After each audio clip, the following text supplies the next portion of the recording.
Hey, how's it going, gang? Nate on the Stone here. Welcome back to my channel and to the 71st edition of the Rolling Stone. If this had been, if everything had gone according to Hoyle, this would actually be the 72nd edition of the Rolling Stone, but as you probably all noticed last weekend, we did not have an edition of the Rolling Stone. And you probably saw that our regular On the Stone video was horridly late. It did not get posted until yesterday, Friday the 4th. All I can say is mea culpa. And if I was going to give any sort of an excuse, say that just a convergence of circumstances came upon me at the exact wrong time. Been fighting with my Wi-Fi, which has meant that I have not been able to post videos. And then, as the cherry on top of that, my little iPhone 7, which has served me faithfully for 3.5 years, and which, FYI, in case you didn't know, I've recorded all of my videos here on this channel, gave up the ghost. I had flogged it, coaxed it, wheedled it, pleaded with it, threatened it, and like I said, it lasted 3.5 years, which is probably longer than Apple wanted me to have that phone, but this past week it just gave up the ghost. It stopped charging and I was forced to buy a new one, which is what I'm using to record these videos now. You probably noticed that yesterday if you watched our regular video, because that black line has now disappeared. We are all crystal clear again. So that, and then my work schedule recently has just been helter-skelter all over the map, partly because of the type of work I'm doing, and partly because there was a massive exodus from it, with eight or nine people leaving all at once, including some of the people in management. So I must be more of a bad penny than even I thought. I, start and then they all leave. So that has also been interesting working around. So, fingers crossed that this coming week we will get the ship righted and we will actually be getting videos posted on time, professionally, like we are supposed to. So, having said all that, let's get into some of the bad news of the day, shall we? Our first story for this edition of the Rolling Stone comes to us from Massachusetts, which I always thought would be one of my favorite states because that's where one of my heroes, John Adams, is from. And now, Massachusetts, New York, and California really are the three crank states. Well, yeah, because now we have to include Oregon, too, because Oregon has Portland and Seattle has Washington State. So, yeah, Massachusetts, New York, California, Washington State, Oregon, and DC would be an honorable mention because it's not a state. But my gosh, they are the cranks of the union. And let me tell you, that's saying something with how the culture is going. But anyway, this story comes to us from the website New York Daily News. And this is what happened. In May, so this past May of 2020, Lori Lavoie, I hope I'm pronouncing that right, Lavoie, of Fitchburg, Massachusetts, came home and she caught her 43-year-old husband, Tony Lavoie, having sex with another woman. Okay, you'd think, yeah, sure, okay. Another story of a philandering husband who's gone mad from quarantine, right? Well, except for one tiny little detail. The woman that Tony Lavoie was having sex with on the couch, FYI, happened to be his 64-year-old mother, Cheryl Lavoie. Lori, okay, Tony's wife, who caught her husband and her husband's mother in a very intimate tete-a-tete, called the police, who then came to the house for a reported domestic disturbance. Now, Tony said that the sex, well, it just kind of sort of happened, and he's wanting therapy for what happened. And brother, let me tell you, you would, I think, have to be in therapy for the rest of your life if something like that happened, okay? Just speaking from me, okay? If I was in that situation, I would basically just have to, I think, camp out in my therapist's office. It would be 24/7. I would have to have you know how people have personal trainers at the gym? I would have to have a personal therapist who I would just, bring around with me all the time. But anyway, Tony's saying it just could have happened. I want therapy now. But Mama Lavoie had a different sort of spin on it. She said that the two of them, she and Tony, her son, had become closer over the last couple of months, and sex had just, kind of happened naturally after they started kissing on the couch. So first and foremost, yeah, I'm kind of doubting Tony's version of events, because this sort of thing doesn't just sort of happen.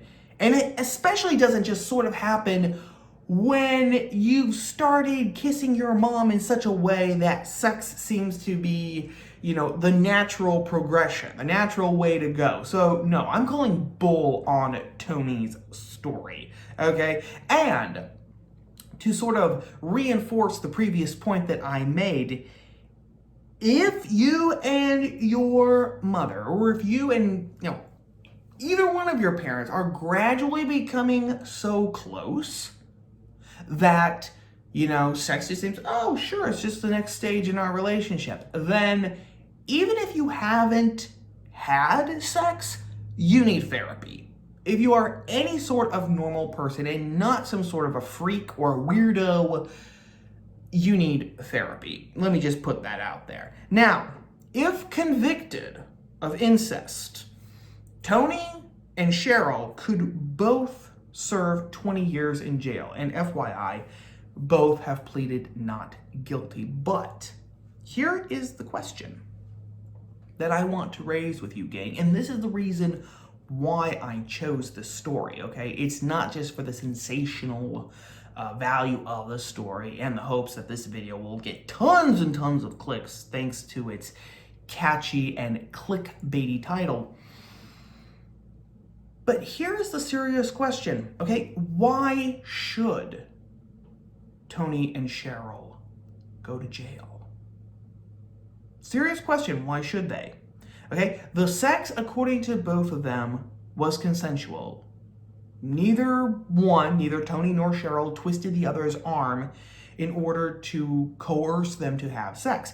And, lest we have forgotten, we live now in a world where, hey, you know what? Love is love. Just over the, let me think here, when was it? Yeah, it was just earlier this week, I passed a vehicle that had a ton of bumper stickers and tags from the marriage debates of basically from 2010 to 2015. Love is love. And I saw a new one. All love is equal. All love is equal. Well, if it was consensual, and if we live in that world where that is now one of our mantras, one of our foundational principles, then why should Tony and Cheryl Lavoie go to jail? That is a very serious question. And it's even more serious and more pertinent when we think about what else is happening. It is amazing.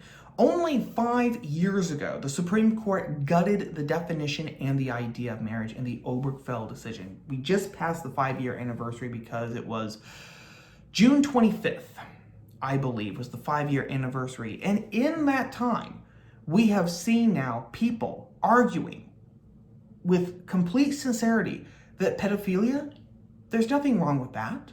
It's just another sexual orientation. So at the very least, we should just have understanding, sympathy, compassion, and tolerance for minor attracted people, as pedophiles now want to be called. And at the most, people are saying, you know what, those age of consent laws, those are history. You know, those are products of a bygone time. Children can absolutely consent to have sex. They'll even love it, okay? Who doesn't love sex? So we should just get rid of all those. And if, you know, a 25-year-old, a 30-year-old wants to have sex with a 13-year-old, a 14-year-old, a 15-year-old, and the teenager, you know, consents to it, why shouldn't? Why should we bother with that? Love is love, right? What right does the government have, or does anyone have, to put their puritanical nose into their business? That's one argument that's been happening. Just this year, in February, Utah decriminalized polygamy. Remember that? They made it a Class A misdemeanor, meaning that if you are arrested and convicted of polygamy, the most that you will have to do is pay a $700 fine. And over the summer, the town of Somerville, Massachusetts, coincidentally, again in Massachusetts, it also decriminalized polygamy for all intents and purposes because the city council, the municipal authorities of Somerville, said that from now on they were going to legally recognize polyamorous arrangements. More than two people in a household, okay? And probably doing more than just playing a parcheesi every other night. Now, what is interesting, too, is that some people, now before I say that, I should step back and say that this was all predicated right after the Obergefell decision. People said that the logic that is being used to argue that the definition of marriage should be gutted so that gay and lesbian people can get married, this is going to lead to polygamy being legalized. This is going to lead to incest being legalized. This is going to lead to all sorts of things. Bestiality, necrophilia, zoophilia, you know, the whole gamut of sexual goodies. It's all going to have to be tolerated. It is all going to have to be legalized. And everything is going to eventually have to be recognized as a marriage if the parties, however many there are involved in this arrangement, want it to be a party. People like Robert P. George, Ryan T. Anderson, Robert Oscar Lopez, Doug Mainwaring, they all said that the inherent logic that was fueling the gay marriage movement was going to lead to all of these other conclusions. They were immediately dismissed as nothing more than hateful, homophobic bigots who were trying to install fear in people simply to keep these poor, oppressed gay people down. 5 years after the Obergefell decision, gang, 5 measly years. In the span of 60 months, okay, not even the blink of an eye compared to the timeline of human history, we have gone from marriage being recognized as the monogamous union of a man and a woman to now states saying that, you know, polygamy is absolutely fine. Everything that George Anderson, Lopez Mainwaring, and others who are making these arguments in 2012, 2013, 2014, 2015, up until the hour of doom itself, everything they said has come true. Everything they said has come true. Which not only shows them to have been right, I'm sure they all feel like Ian Malcolm, Dr. Ian Malcolm in the first Jurassic Park movie when the T-Rex leaves its enclosure and he says to Sam Neill, you know, damn, I hate being right all the time. You know, I'm sure they're feeling like this. But it also shows something else. It shows that slippery slopes are real. And that as soon as you unravel one thread, as soon as you open a particular door up a little inch, then there is no stopping it. The floodwaters will go through that door, no matter what your intentions are, and everything else in your woven tapestry is going to come unthreaded. This is what the conservative movement, this is what conservatives back in the early 2010s, okay, during the Great Marriage Debates. This is what they never understood. How many conservatives in the government or even in commentary, like Glenn Beck was one of them. Glenn Beck said, gay marriage, it doesn't break my leg or pick my pocket. And what does that have to do with the Constitution? Marriage isn't in the Constitution. Bill Whittle was another one.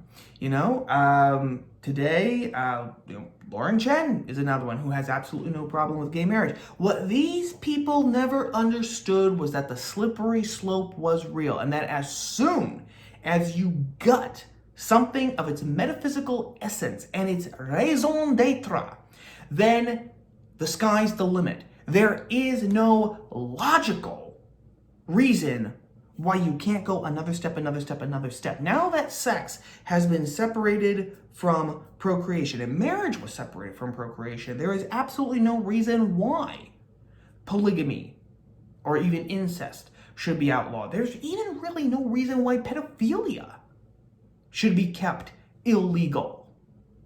And when you have a culture whose institutions are completely controlled by sexual maniacs, because, they're on the left, and so many people on the left are sexual maniacs, at least in theory, because it's all about Foucauldian liberation, then you are a fool if you think that you can, get rid of this line, you can cross this line, this line, this line, this line, but everything past that last line, we're not gonna go there, we're good now. Once the ball starts rolling, it can't be stopped. Very seldomly can it be stopped. Now, where this is going to go, I don't know, gang. I don't know. But if you don't think that the Lavoie's lawyers are going to make the argument that consensual sex between two adults, should be perfectly legal and they shouldn't be punished for that, never mind that their son and mother, if you don't think that that argument is going to be used, then you have another thing coming. And whether the Lavoies win this case or lose this case, whether they're found guilty or not guilty, the arguments will be there. We have definitely entered another stage of the sexual revolt. And unfortunately, it's probably going to get worse before it gets better. That is story number one.